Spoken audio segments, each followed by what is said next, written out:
Naofumi Iwatani was a man that loved to be out in nature, feeling the wind blow, watching fires in a camp burn, watching the waves crash onto shore. Anything you can think of, he enjoyed. He was an environmentalist that loved to see nature. Anything that had to do with nature, he loved. He wrote books about it. He read books about it. He watched movies, watched everything about it. He loved the development of nature. Nature was so interesting to him. How the waves would constantly push and pull things in and out of the oceans. How the moon was the reason for exactly that. How fires would burn on depending on the oxygen that was around. How lightning would strike and it would be contracted to certain areas. He was fascinated with all of it. It seemed boring to everyone else, and growing up, that's what everybody would bully him about. But he didn't care. He would grow up to be an environmentalist and would just enjoy nature throughout the entirety of his life. That's until he began writing his second book, a book that would change his life forever. Yo, what is good, everybody? It's your boy Golden Falls Golden What If, whatever you want to call me, and I'm back. I am back with a brand new What If. What if Naofumi was a legendary elemental hero? I'm not going to waste much of your time because I want to get right into the story. If you enjoy this little thumbnail style, I'm trying to develop my thumbnails a little bit more and more as we go, especially with some more After Effects and stuff like that. Yeah, if you enjoy it, make sure to leave a like, sub, and comment down below. And I'm not going to waste much more of your time now, and we're going to get right into the what if. Let's get it. Naofumi begins to write this said book. But every time he begins to write, it seems like the paper just makes the words disappear. It's kind of odd. Every single word, everything he's putting on that piece of paper begins to convert. And then it begins to write itself, talking about the 4 legendary cardinal heroes, talking about a spear hero, a sword hero, a bow hero, and a shield hero. But these 4 were never interchangeable until now, until one hero appeared that used elements, used nature, used various other ways other than just a brute force weapon. And that this hero, but it cuts off there. There's no more writing on this paper, and Naofumi is confused at why this quote-unquote anomaly would just stop. But as he begins to think this, the paper begins to glow and he's teleported away. Naofumi looks to his left to see a sword, a spear, and a bow hero. He's confused that maybe he was just sent to the world he was just reading about. These knights begin to approach them, saying that the king wants to speak with them and that they were brought here as the 4 cardinal heroes. They all follow the knights to basically the kingdom and then the king's throne room. The king introduces himself and then begins to explain about how mankind has been dealing with these waves, a series of demonic invasions, and the other heroes, the sword, the bow, and the spear, other known as Ren, who would be the sword hero, Motoyasu is the spear hero, and the bow hero is by the name of Itsuki. These 3 begin to question why they were even brought here in the first place, especially without their knowledge. On top of that if he doesn't reward them properly, they might just become enemies. Naofumi, on the other hand, doesn't really mind. He's always been a nice, genuine person, so when they start acting like this, Naofumi is kind of questioning them and isn't sure why they would even treat someone else like this, even if they were brought to a world unbeknownst to them. But Naofumi begins to speak, saying that his name is Naofumi Iwatani, and it seems like he was sent here without a weapon. But Ren does say check out the HUD and maybe he can look at what or who he actually is, finding out that he is the legendary elemental hero, and he explains this to them. They're kind of shocked to hear this, saying that you would think that they would just have, or he would just have a weapon, but now he can actually control the elements. Now that is interesting. And the king says that that's better than that dastardly shield hero, so luckily they won't have to deal with him. Naofumi is confused by this and asks what the beef is, or what's the problem with this so-called shield hero, and the king says that the shield hero is known as the devil of the shield. He's not a good person. And the king begins to explain that since it's getting late, they'll head to basically their quarters, or their assigned quarters, go to bed, and then in the morning he'll explain more and even have party members choose who they want to join. So that's exactly what the four heroes do. When they enter their room, they begin speaking to each other about what this world is like to them. Any knowledge they have currently, they begin explaining it to each other. But Naofumi begins to talk about that he's never been into RPG game. Yeah, I played one a long time ago, but I never really got too far into it. I mean, the mage class was always fun.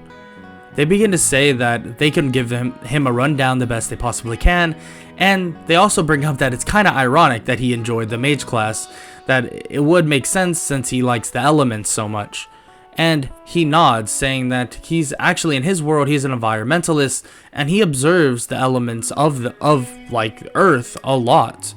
And they're shocked to hear this, saying that he must be pretty smart, and he nods, saying that he has a doctorate as well, and he went to college for, obviously a long time to get that doctorate. They're actually pretty impressed by this, and they say that they'll teach him the best they possibly can, giving him all the information he needs. And for the next day, they all meet up at the king's throne room once again. But unfortunately, when they begin divvying up who should go with who, Naofumi gets nobody at all. But this doesn't necessarily bother Naofumi. He knows how it is, especially in his world of science and also studying and also book writing. He knows that being alone is kind of the pathway to success. You're not going to always be basically with other people, and you're not always going to have help.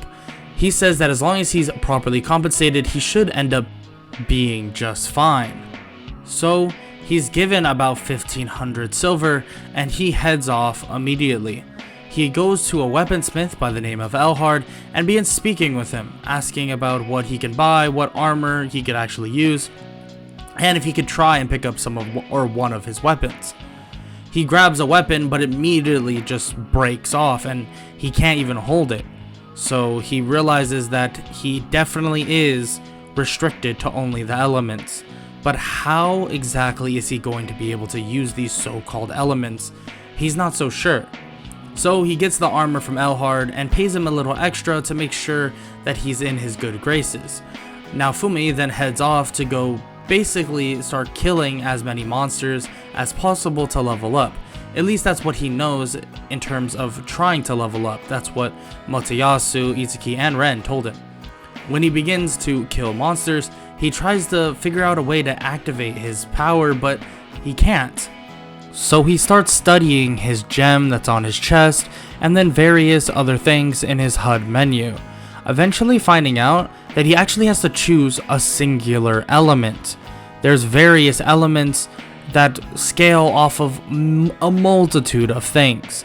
There's water, there's ice, there's fire, there's lightning, there's earth, there's anything you could think of, it's there.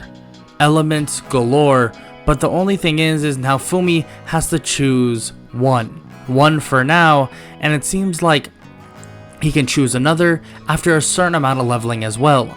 It seems like every 10 levels he can choose a new element, but these elements are all based on the absorption of that said element or monsters or the use of the element. So if he chooses fire and uses it all the time over and over and over again, he'll level it up more and more. But if there was a large amount of fire around, he could absorb that element and gain even stronger fire powers because of it. So he begins to rationally think about this. What would be the best way of going about it? Well, for ice, it would be inconvenient trying to find ice itself. Maybe water would work, but that is definitely a ballpark thought. Fire, he's not so sure if fire is just going to appear out of nowhere so he can absorb it. Lightning obviously would be kind of hard. Earth would be on the easier side. There's earth right beneath them. but how much land can he really absorb without it really hurting the environment? So he begins to think, what about water? Starting with water would be the most relevant idea, especially because water can change into ice, and he should be able to actually use water to get to the ice element as well, and then upgrade the ice element exponentially when he unlocks that said ice element. But water is the most convenient out of all of them, so he decides to actually pick that one specifically, going out to a lake and begins absorbing some of the water, and immediately the water begins to shoot up in terms of the XP, going from level 1 to level 3 to level 5 extremely fast.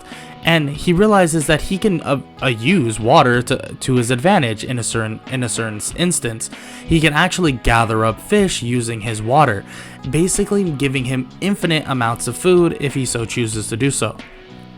Using his powers in terms of the water powers, he begins going around defeating monster after monster, creating this small bubble and suffocating these monsters. On top of that, he can just straight up manipulate water out of his hands, so he can blast them into different things and injure the monster. He's not the strongest at the moment, far from it, but he can use this water bubble to defeat most of the monsters he's been killing, but it is a very slow process. Absorbing them into this bubble takes minor concentration, so he can only do it to maybe 3 to 5 monsters at a time, and then it takes a little bit amount of time to defeat that said monster. So he really does decide that he needs a party member. He begins walking back to the kingdom, and when he arrives, someone approaches him, offering him a chance at getting a party member that would be very useful to him. Naofumi turns to see someone, and he explains to follow him, that he'll show him the way. Naofumi decides to follow the man, and he introduces himself, saying that he is the slave market owner, and that he wants to offer Naofumi a slave. He's not so sure about this. A slave? I don't know if I can really morally take a slave. And the slave market owner begins to say that, well, slaves are legal in this world, so you really don't need to worry about such a thing. And Naofumi decides that he'll look around at least. So he does just that, looking around at various monsters, seeing big, small, anything you can think of, and then he stumbles upon something. Actually, someone. Two, actually, things. Two beings that he's actually curious about, and asks about this little girl that has these raccoon ears and a raccoon tail. And the slave market owner begins to explain that this girl has been in and out of this place for a while now. Every person that she goes with brings her back immediately, it seems. That she is just not what they're looking for, and she is sicker than a dog. And Naofumi says that he wants to take her, and also this little thing right here. What is it? Oh, yes, that is a baby bison. But those are very rare. Unfortunately, I cannot sell you that unless you at least pay me 200 silver. They're very rare, like I said, but I will say, for a hero's discount and how hard it is to train those things, I will give it to you for 200 silver. Naofumi says that he'll take both. He'll take the girl and also the bison, and he pays him a total of 300 silver as a way of thanking him and commission. But he says that he most likely will not be back. He doesn't like the idea of slaves, but with some persistence from the slave market owner, he does put slave crests on Raphtalia and the bison. They head out immediately, and he begins to explain to Raphtalia and the little bison, which he thinks doesn't really understand him, everything that's going on. He explains that he is one of the heroes, and he's actually there to protect them the best he possibly can, but he does need help in terms of fighting the waves, and he doesn't have any party members. They're the only two. Raphtalia is kind of scared, still not really trusting the word of this man, but he promises that everything will turn out okay. So he goes to Elhard and gets Raphtalia a sword and some armor, and even gets his bison some armor, but knows that the bison will eventually grow more. And they begin to talk to Elhard, basically asking about if there's any place that they can go, that's other than the little wilderness that's right outside, and he explains that Loot Village is a good place to go to actually make a little bit of money as well. So Naofumi and his party head over there. And Raphtalia begins to basically just pick up the bison and carry him around and pet him. And Naofumi asks Raphtalia if she wants to name him. Maybe they can name him something nice. And she says that she likes the name Appa. That would be good. And Naofumi says that he likes that name too, and they head over to Loot Village, getting a place to stay in the meantime. And the next morning, Appa is twice the size he was. Yes, he was a very small little tiny bison, but being twice the size in one night is absolutely ridiculous, and Naofumi doesn't actually know what's happening, but he does figure out later that for some reason, being with a hero, he has accelerated basically growth, especially with himself. It seems like Naofumi has a connection with beasts or monsters in terms of nature, and now he has accelerated growth because of it. Naofumi continues to teach Raphtalia the ins and outs of basically training after he was able to heal her or cure her of her mild cold, and they begin training more and more, leveling up and actually breaking free of Raphtalia's fear of blood. But that fear would come right back around, not of blood though, of something else. Raphtalia, Naofumi, and the bison by the name of Appa begin to go over to a mine that would house a two-headed dog that would bring all the fears back to Raphtalia. Raphtalia begins to whimper, scared for her life, running backwards and almost falling off a cliff. Naofumi helps her back up and says that is what she's scared of. It looks similar, huh? To the monster that killed her parents. And she says, yeah, that it's gonna kill them too. And Naofumi shakes his head and says that's not the case. She needs to stand up, help them, and they can defeat the monster with ease, he promises. And she does just that, slowly standing up, and she grips her sword tightly. Okay, Master Naofumi, I'll help you, I promise. So they begin to fight this monster, but with water in that cave, a lot of it as well, it's relatively easy for him to pin the monster down, and he does just that, pinning it down completely and having Raphtalia kill it. Raphtalia doing this, actually, it helps her get rid of her trauma, not to the largest extent, but now she was able to at least control it. And now she feels substantially better. With the two-headed monster dog dead, it actually pushes Naofumi from a level of 9 to a level of 12, giving him another option to choose in terms of the elements. He begins to think, maybe he should choose earth, maybe he should choose air. Frankly, both of them would be the easiest to start leveling up. So that's what he decides. He decides to actually use air, and then next time he'll actually choose earth. So he begins leveling up with Raphtalia and also Appa. During this time though, Appa grows in more and more size, being that he's now a full-grown bison. But not only that, he is a flying bison.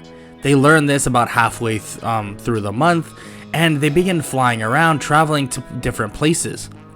Now this is genuinely, insanely beneficial. This is great for just long distance travel and just going to different places that they feel are important. But with that said, a month goes by of leveling, preparation, and all that for the next wave. Naofumi unlocks more and more skills, and even gets high enough level to unlock earth, or like the earth element, getting that up to a level of 3. His air element is actually at a level of 7, and his water element is at a level of 10. They immediately, after arriving back into the capital, go to Erhard or Elhard to actually get some new equipment, especially for their flying bison, Appa, and then also give some upgrades for Raphtalia and some simple upgrades in terms of armor for Naofumi. And then they head to the Dragon's Hourglass. When they arrive, they're actually greeted by the 3 other heroes, in which they see Raphtalia, and Motoyasu tries to make a move, but Raphtalia immediately rejects this whole manly thing that Motoyasu wants to come at her with. She doesn't care, and frankly, she's not even a big fan of the other heroes, and she only really cares about Master Naofumi.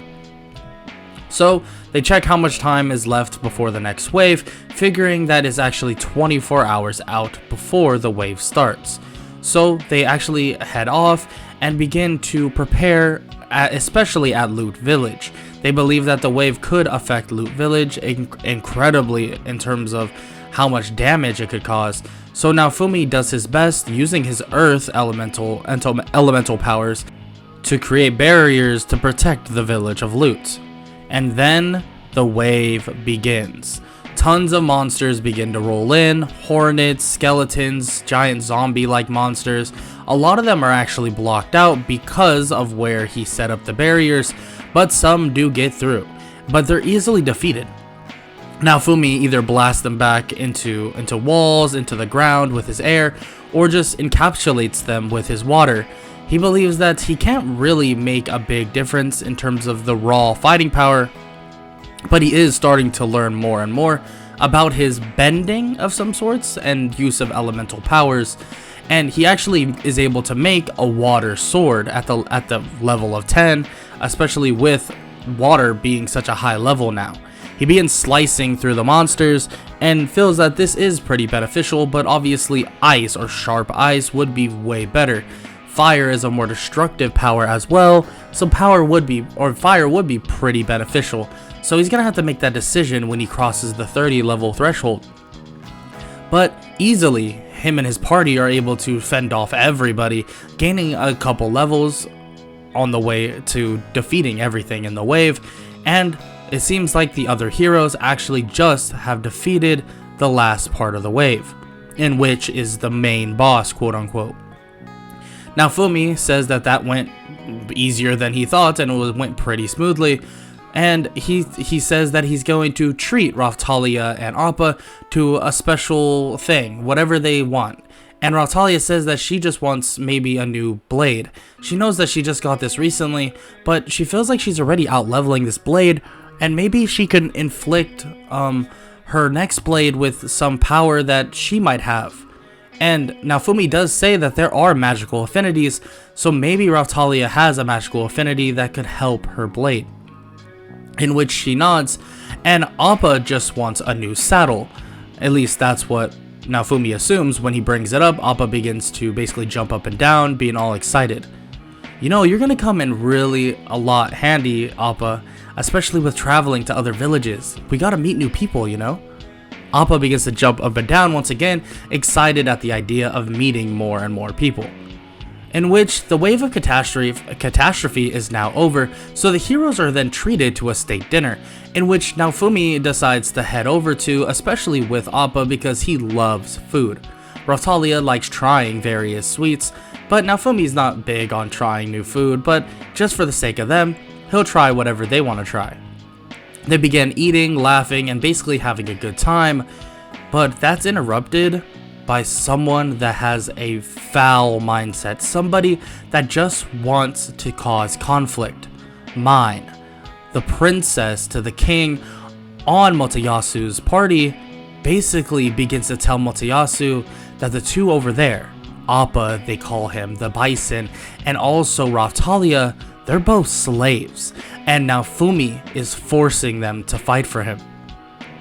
In which Motoyasu immediately breaks over toward them and throws his glove on the ground, saying that he challenges Naofumi to a duel. How could he? How could he have slaves? That is horrible for a hero, but Naofumi tells him that that's not really the case. Yeah, they have their slave crests on, but he has brought up the idea of taking them off recently. Plus, slavery is legal, but they do everything they obviously help with in terms of helping him on their own free will. And Motoyasu refuses to believe this, and that Mine told him otherwise. Naofumi looks at her and she just grins evilly, like with this evil, malicious intent, and Naofumi looks at Motoyasu saying that he doesn't want to fight him. Motoyasu says he doesn't have a choice, and the king concurs, saying that a duel cannot be refused, especially between heroes. So it's then decided. The lullaby at dawn, and well, the fight that is going to be right now is going to occur. Naofumi versus Motoyasu, the elemental hero versus the spear hero. They begin their fights very quickly, actually, and Naofumi looks at Raphtalia and Appa, telling them to basically just, it's okay to calm down and relax, that he'll handle this quickly. Immediately, Naofumi begins to charge at Motoyasu, dodging with relative ease. Yes, he is a lower level compared to Motoyasu, but his technique is going to be far better than Motoyasu's. Yes, Motoyasu is strong, trying to use his brute strength to do anything, but immediately Naofumi touches him and gets him into this water-like bubble and keeps him there. Okay, Motoyasu, you can choose to quit now and I can let you go. And then you won't have to worry about it. You won't be hurt and you'll be okay. How about it? It's really that simple. And Motoyasu is trying to fight out of this bubble, but literally can't. It seems like every time he tries to swing his spear, he obviously can't get enough momentum to even break free of this barrier. And he can't even poke a hole through it. It's as if it's like an indestructible bubble. But in this case, it's feeding off of Naofumi's level, at least the level in water. It's a level 10, which is relatively high, especially since it can only go to a level of 20. And Naofumi says that he can end the fight right now, but he doesn't want to hurt Motoyasu and tells him to give up once again. But just as he begins to say this, he senses something behind him. Senses magic building up and then gets shot. Wind magic is getting sent at him, and he plants his foot directly on the ground, and a giant wall comes up behind him, and the wind magic begins to just blast into that wall. He tells Mine, "That's not good. You're not allowed to interfere with a duel. Please stop or I'm going to take matters into my own hands, Miss Mine." And everybody sees this. The heroes see it, and even the king is trying to basically get the nobles and everybody there to basically act like they didn't see it at all, but most of them have, including the heroes obviously, and the heroes want to keep this in mind. But Naofumi says that if they want to cheat, well then he's gonna have to finish this quicker than he thought. He begins to create these water-like spikes in the water bubble that he's made, and begins to close the bubble smaller and smaller. Give up, Motoyasu. You're about to become a pincushion. He begins to make it smaller and smaller, but Motoyasu waves his hand and says he gives up. He lets go of the water and lets Motoyasu out. Good. I'll be leaving now. As he's leaving though, Motoyasu calls out to him, asking why would he enslave those two people or enslave that monster and then Raphtalia, but he explains that the whole slavery aspect, frankly, he saved them. So he doesn't understand the whole idea behind that he's getting at. Frankly, it doesn't even sound like a thought he thought of himself. It sounds like someone else has thought of it. He looks toward Mine and rolls his eyes. Look, sometimes you gotta think for yourself. I hope you realize that pretty soon. I'm gonna be taking my reward as normal for the wave, and me, Raphtalia, and Appa will be heading out. I hope you all realize what just happened here. Naofumi then leaves with his party after getting his reward and heads off back toward Loot Village after getting Raphtalia a new sword, something that maybe she can affect with her magic she wants to learn about, and then also getting Appa a new saddle that was specially ordered for him from Elhard. They then arrive at this magic shop owner's shop and begin speaking with her. They begin talking about magical affinities, and she says that it seems like Naofumi has practically every affinity.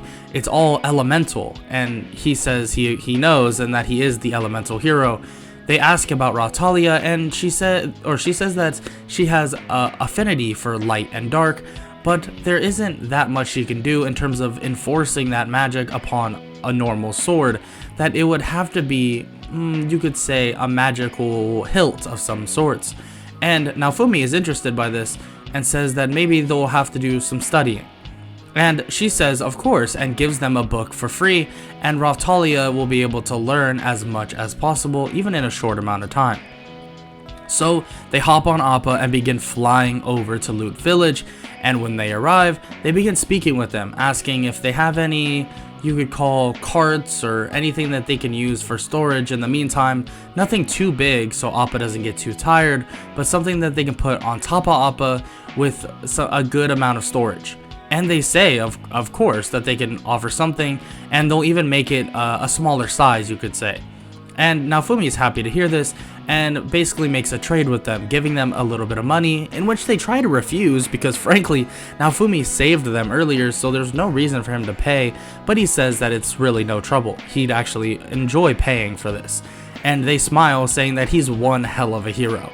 Naofumi says that he tries his best, but just as this wholesome conversation ends, people begin to arrive and the sound of horses can be heard from the front of Loot Village. These people, it's Motoyasu, Mine, and a couple of the knights, and they begin to say that they are going to take over Loot Village in the name of Motoyasu, that it's a royal decree, but Naofumi says that this is not going to work. Unfortunately, he can't allow them to do such a thing, and if they want to fight again, he can fight Motoyasu again in a duel for that right. And Mine thinks to herself that obviously that wouldn't go too well, and she goes to argue once again, saying that he has no right to even try to question, but one of the shadows of the queen then arrives, giving her something. And it's odd, when Mine begins to read it, she gets mad and frustrated and throws it on the ground, saying that Naofumi, that they challenge him to a race, 3 laps around, obviously around this place, but it seems like they don't understand that Appa can literally fly, frankly faster than anything here can run, but Naofumi's not going to bring that up. He says that he'll ride Appa, and that they can ride whatever they want, and they'll do their little race around the track. And then when he wins, they'll leave Loot Village alone. Mine says that there's no way he'll win, and well, she is very wrong about that. When the race starts against Motoyasu, Appa just begins flying and begins taking off around the Loot Village and finishing the 3 laps practically instantly, and they're all shocked to see this, saying that he cheated, but the shadows show up again, saying that there was no rule in terms of him being able to fly, and frankly they did send some magic on the field, but it actually didn't affect them at all, but it all came from Mine. Mine made people use this magic in a way to slow down Naofumi, but since Appa can fly at such an insane speed, it didn't even matter in the first place. So the shadows tell Mine that the shield hero has won this bout, and they're forced to leave, telling Naofumi to watch his back, but Naofumi says that that doesn't even matter. You're making a villain or an enemy out of someone for no reason. So they end up leaving. Naofumi, Raphtalia, and Appa head out to continue their travels, but while flying in the air, they actually see someone waving them down, hoping that they come down to help him. So they do just that, asking the man what he wants, and he asks for a ride. He asks if they can take him to the nearby town, and it shouldn't be too bad. So Naofumi says to hop on, and that he'll definitely owe them for this ride though, and he says that he has the perfect reward for them anyways. So they take off toward that town, landing, and the trader says that he wants to teach Naofumi everything about being a good trader.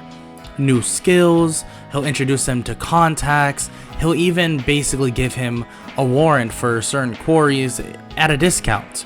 And Naofumi is completely up for this, learning as much as possible. And they're given their first little job immediately after. They're actually tasked to deliver this herbicide to a village not too far from here, and it's easy for him to actually catch up. They fly over, and when they arrive, they actually see monstrous plants all around. These plants seem to have evolved from a seed of some sorts and have overrun the village. So when they land in the village, they begin to explain that the spear hero Motoyasu used this cursed seed of some sorts to end their local famine, but it just sprouted a plant that came alive and began attacking the villagers.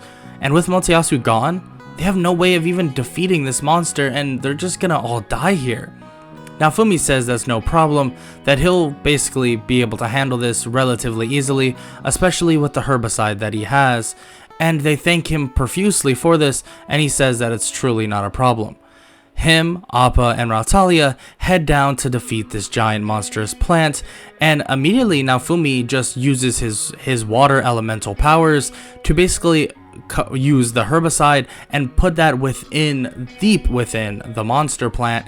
And once he does, and basically puts the herbicide to the point where it's digested into the monster plant, he sucks all the possible water out of the plant and making it so that the plant instantly dies. Every bit of water that it has, it just crumbles to dust more or less, and the plant is defeated. And all the plants around are actually defeated as well. Naofumi makes sure to clean up the best he possibly can using his earth elemental powers, and this does give him a level or two in terms of his earth powers, and he just blows away the rest in the wind. And he heads back up to the village, explaining what he did, and they thank him so much for helping, and he says it's really no problem, and that it was a good way to basically get some extra XP, and now he's about to basically be at a level of 30. So once he gets to level 30, he'll probably unlock his fire, and once he does that, he should be able to attack things relatively easier, actually far easier than some of the things he has currently. He gives the village some seeds and hopes that they can farm normally and actually gain some food, and tells them that unfortunately that's all he can really do. He can water the plants for them and make sure that everything is okay for now, and maybe even put up some barriers around them if they want that as well, in which they do take the offer, and Naofumi, using his earth abilities or earth elemental powers, actually puts up barricades around the village. After that, he bids farewell, and he heads off to his next place he needs to go. The trader wants him to bring some merchandise to a hot spring, so he does just that, and he realizes that this steam, obviously the water that's steaming, he's able to actually absorb that, and once he does, it actually does increase his level, and actually further will increase his fire once he unlocks it. And absorbing all that steam, he was able to unlock that last bit of XP he needed, unlocking his fire ability, and then gaining 2 levels immediately, being at a fire level of level 3 now. So he now believes that he should be able to farm XP a lot easier, and with his water abilities and actually air abilities, he can actually amplify the fire's power using his air abilities, but also tone it down with his water. So if he needs to put out something, he can easily do that. Naofumi then hears word of something else, learning of a mysterious disease that is spreading through a village. Him and his party immediately go off to that village, and when they arrive, they can actually smell the stench. And Naofumi begins blasting the stench away, and it basically just travels it back up the mountain, and for now, it's definitely going to help the people there. He even puts an earth, basically, barricade above them so that this toxic air will just pass over them. He says that he fixed the problem temporarily, and they should be filling pretty well in soon coming up, but the only thing is there's probably something that's causing it. And they say that there definitely is. A dragon that the sword hero Ren killed, he left the body, and now it's rotting, and it's basically decomposing and making the air completely toxic. So Naofumi decides to head up there with Appa and Rautalia, and they quickly fly up, and they see the dragon right there. Naofumi says that he can actually just incinerate the body, and then they can go about their day, in which he puts out his hand to do so, but the dragon begins to stand up. This thing isn't dead. Wait, no, it is dead. It's just a zombie. Naofumi begins to blast it with fire, but it does very minimal damage. Rautalia tries to slice at it as well, and she does a little bit of damage too, but nothing insane. Appa begins to smack it with his tail, and Appa is able to sustain some damage to the monster, but it seems like they're running out of options. This might be a harder fight than they expected. The dragon begins to fight back now, slashing and scratching at Naofumi, Rautalia, and Appa, but luckily they're able to dodge with relative ease as he's not extremely fast. He tells Rautalia that they need to bait out the dragon's fire. If they bait out the dragon's fire, Naofumi will jump in front of it. He might be able to absorb its power. Immediately, the dragon continues to fight back, but gets frustrated and begins to breathe fire at Appa. Appa immediately blasts air at the fire, and Naofumi, it basically is directed at Naofumi, and Naofumi is able to absorb it entirely, and the dragon continues to breathe the fire until there's like no fire left for him to breathe. Naofumi's firepower is maxed out. He didn't realize it would be this much, and it also skyrocketed his level from a level of 30 to a level of 40 instantly, basically. So now he can get his next element, but obviously he's not going to be thinking about that too much when he's fighting a giant dragon. He sends that said firepower right back at the dragon, and it begins to scorch him. The fire begins to turn this black color, and it begins to sustain on the dragon. It seems like the max fire ability actually created these black flames that are permanent, or at least permanent until Naofumi basically extinguishes them. When an element is actually maxed out in level, he can use the element at all free will, more or less putting it to the point that he can light an entire forest on fire, but in one snap, it would be gone in an instant. That's how much control he would have at level 20. He begins to scorch the dragon and then eventually put it in this air pocket. That air pocket basically enforces the fire even more, completely melting the dragon down. And Naofumi keeps the dragon's remains in this air pocket, and he's going to carry the dragon's body out more or less throughout this time. Naofumi is thanked for his help completely, that they wouldn't have been able to do anything without him, and he says that it's truly no problem. Anytime he can actually help, he wants to do his part. He says he'll talk to Ren about what occurred, and frankly, another one of the heroes actually has a problem with not thinking things through before doing it, so he'll speak with them. So he promises this will never happen again, and if it does, he will handle it. And they thank him once again, and Naofumi begins to head off. During this time of travel though, Naofumi and his party decide to take a break in this nice beautiful field. They fly back to the ground, and they basically begin to rest. The next morning though, they see a girl, and Appa begins running toward her, and she immediately hugs Appa, and Appa licks her on the face, and it's actually a little girl that's been playing with Philolials.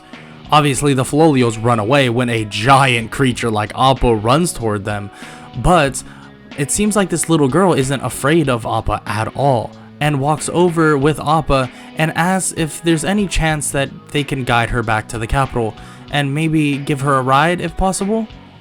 And they say of course, but she's not afraid of heights, right? And she says why, and they explain that, well, Appa is their flying mount. And she's shocked to hear that there's a flying bison, that she never heard of such a thing, that it must be super rare, and Naofumi says they are, and actually it takes years and years to actually get them to be fully grown, but since he's one of the heroes, it happened pretty quickly actually. And they decide that they're going to take Melty, which is the name she gives them, back to the capital, and once they arrive, they let Melty and actually Appa run off for a little bit. Appa's pretty big and causes a little bit of destruction, but Melty doesn't mind. She can handle anything that will actually come out of that. And Naofumi just talks to Raphtalia about maybe thinking about leveling her up and getting her class upgrade. They actually do need to do some power leveling. Frankly, they haven't been doing that recently, and they can do it pretty effectively. And for the next about 24 hours or so, they probably could. Maybe go to another village or fly with Appa to find a nice decently high level place. Raphtalia finds this to be a great idea. They haven't done some hard power leveling in a long time, ever since the first wave, frankly. And even the first wave was a lot of them learning their powers, and especially Naofumi getting a hold of a lot of his powers.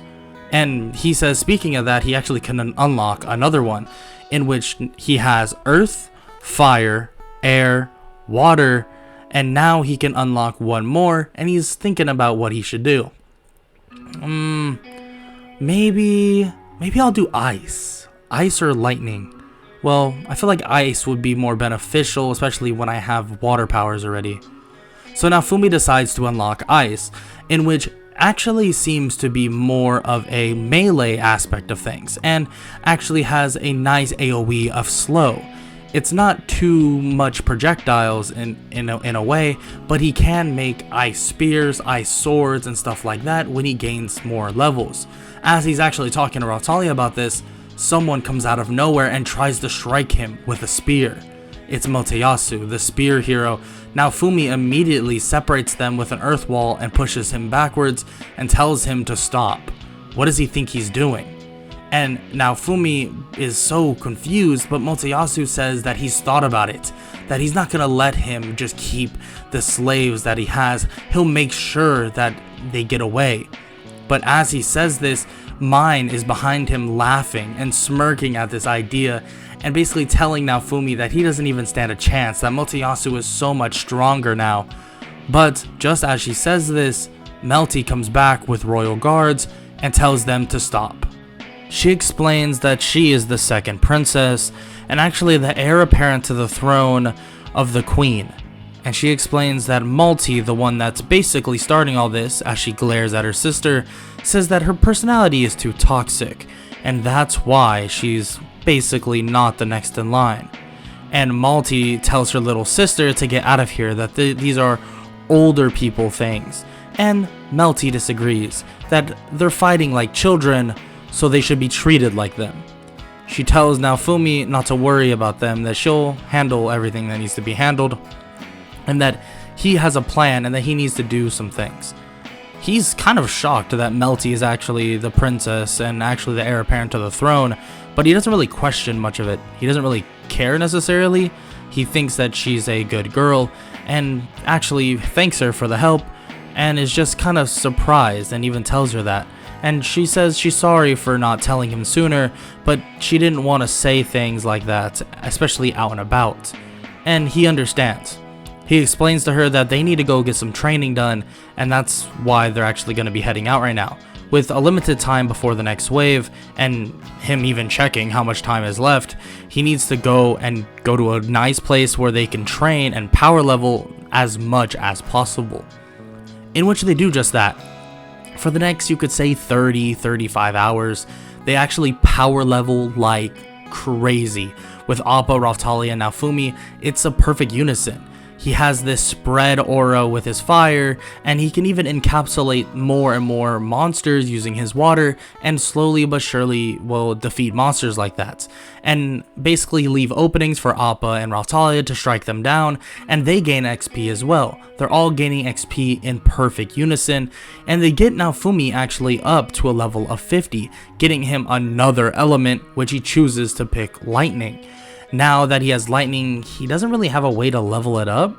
He has some simple electricity and he actually can shock people when he touches them. But in terms of like actually raw power, it's hard to gain more and more electricity and lightning. Frankly, there's not much electricity in this world at the moment anyways. But he'll figure out a way to do such a thing. Raphtalia is actually at a level of 40 now, and so is Appa. With basically no time to spare, they head back and begin preparing fully for this next wave.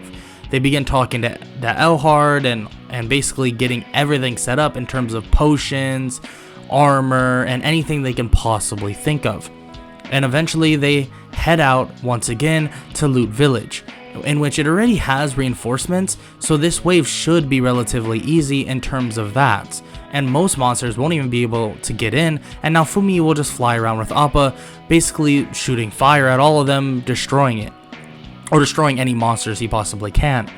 But when that wave starts, it's as easy as they thought it would be.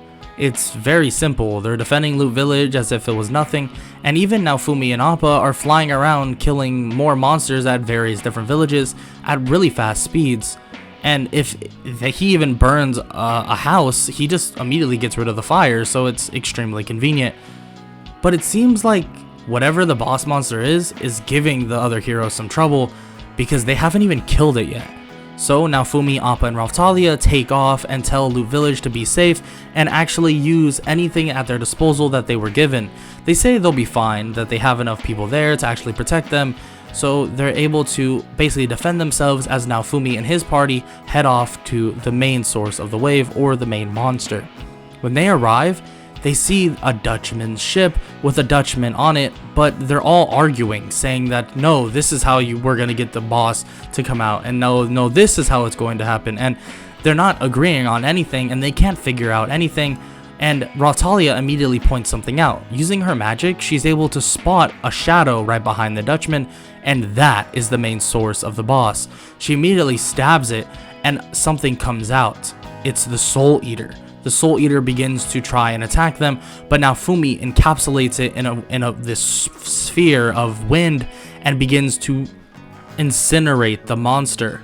Luckily, his firepower is overwhelmingly more powerful than basically his other elements, and this does make killing this boss monster very convenient, in which the other heroes say that they could have taken it out. He didn't need to finish it. All he had to do was basically show where that boss monster was, but I guess they'll get the chance when another one shows up.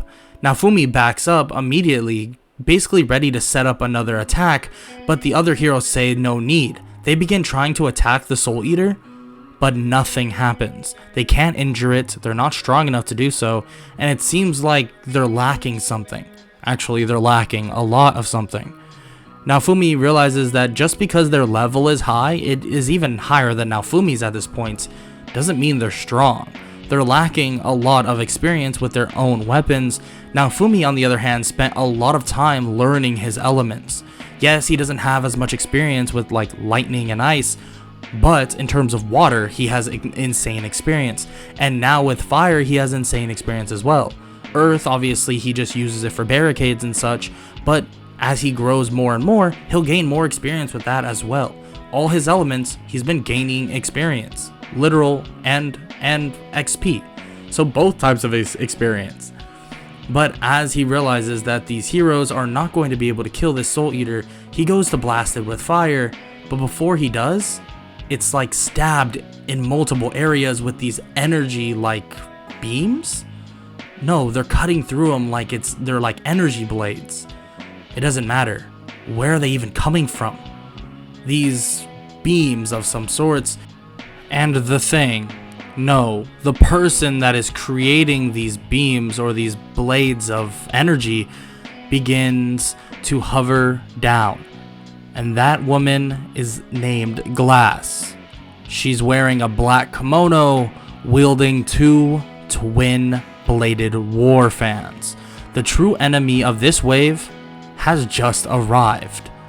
Glass easily defeats the other three heroes in the party and immediately challenges Naofumi and his party, saying that Naofumi is the only one she's curious about. The rest of them kind of suck.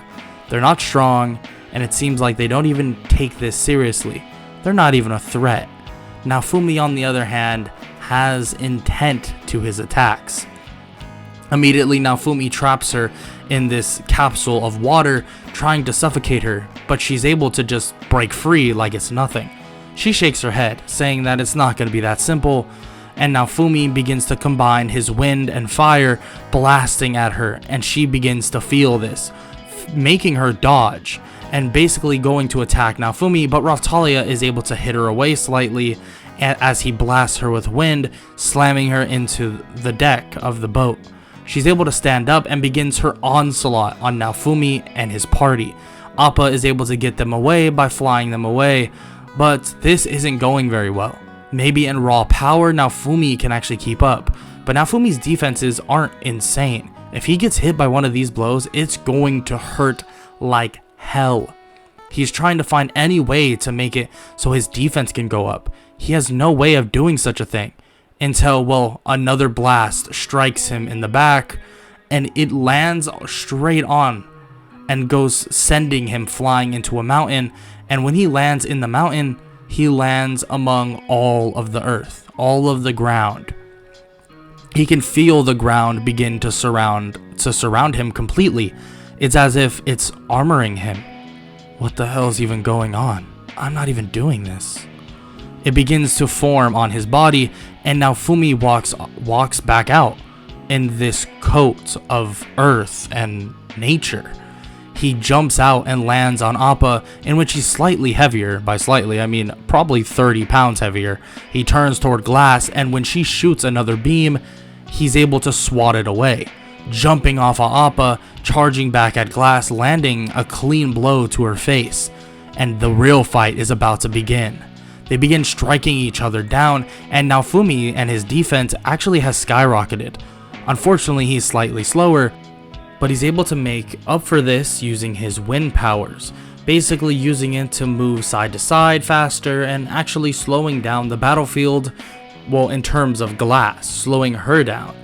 And also, even his ice powers do that as well. The wind powers are able to basically directionally slow her down if he predicts where she's moving, but the ice powers are actually slowing her down in increments, you could say. But even with that said, it's just a stalemate. Nobody's winning, nobody's really losing. Frankly, Naofumi has the defense to take the brunt of the attacks, and Naofumi can't really land a clean blow onto glass. This then leads to the wave pulling glass back in, and actually the fight just ending in that said stalemate. With that fight completely over, the wave is over as well, and Naofumi is confused at who glass is specifically. Where did she come from?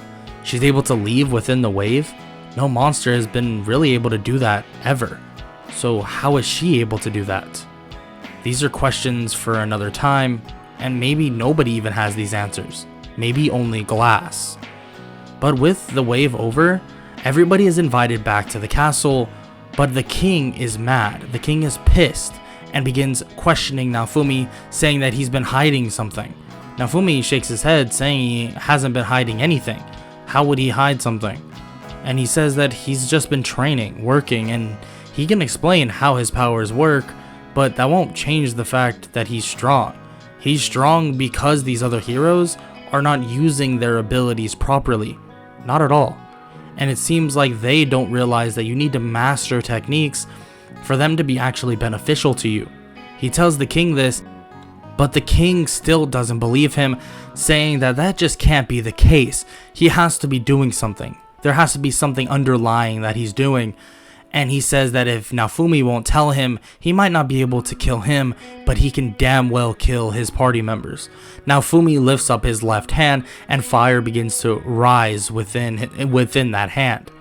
You threaten my party members again? I'm gonna burn all of this down. Don't mess with me. I've done everything by you all. I haven't done anything wrong, but everybody seems to think that I have. That's what I'm not dealing with anymore. So watch what you say to me, Mr. King, or else. Naofumi goes to leave, and the king tells him to stop at this once, but Naofumi doesn't listen.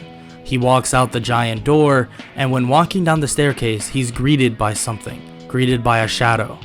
A shadow gives him this small emblem. He looks at the emblem and is confused for a second and goes to ask the shadow, what is this about? And she looks, saying that he's smart. He'll figure it out. She immediately disappears, and he stares at the emblem. This emblem is the one of the Three Heroes Church, showing only the sword, the spear, and the bow. What even could this mean? What will Naofumi have to do? Is the church the underlying problem? And how will Naofumi even stop them? Well, find out next time on What If Naofumi Was the Legendary Elemental Hero. If you enjoyed, make sure to leave a like, sub, and comment down below any suggestions. And yeah, that's about it. I hope y'all enjoyed, and I hope all y'all have an amazing day. Later.